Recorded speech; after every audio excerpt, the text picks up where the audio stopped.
इधर NEET UG परीक्षा में गड़बड़ी के कारण एग्जाम रद्द करके दोबारा कराने की मांग करने वाली कई याचिकाओं पर सुप्रीम कोर्ट ने सुनवाई को फिलहाल टाल दिया है। अब इस मामले में सुनवाई अगले गुरुवार यानी कि 18 जुलाई को होगा।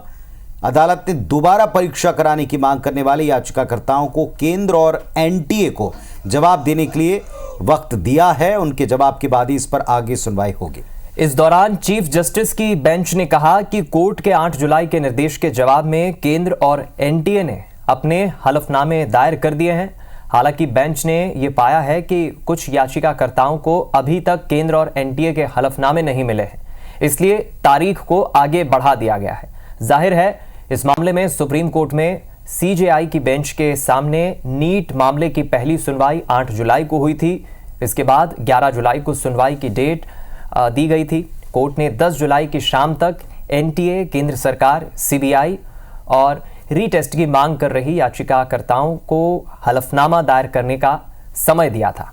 और इधर नीट यूजी परीक्षा को लेकर छात्रों का एक प्रतिनिधिमंडल केंद्रीय शिक्षा मंत्री धर्मेंद्र प्रधान से उनके आवास पर मुलाकात कर चुका है। छात्रों ने अपनी समस्या बताई है।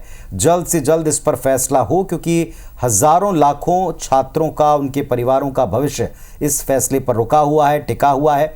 एग्जाम होने के बाद, रिजल्ट आने के बाद इतनी गड़बड़ियों और रोक के बावजूद आगे क्या होगा, छात्र अभी तक क्लियर स्थिति में नहीं आ पाए। अगर ये मास पेपर लीक है तो उस केस में रीनीट होना चाहिए, हमारा यही कहना है कोर्ट के सामने। एनटीए ने ये कहा है कि ये मास पेपर लीक नहीं है, इस वजह से रीनीट की ज़रूरत नहीं है। तो ये सारे तथ्य जो एफआईआर्स वगैरह हुई है पटना में, ये सारे तथ्य उसमें खुल के सामने आए हैं कि एक दिन पहले ही पेपर अवेलेबल करा दिया गया था। आज ऑनरेबल जजेस लंच के बाद नहीं बैठ रहे हैं, इस वजह से कोर्ट ने स्थगित किया है इस मैटर को थर्सडे के लिए।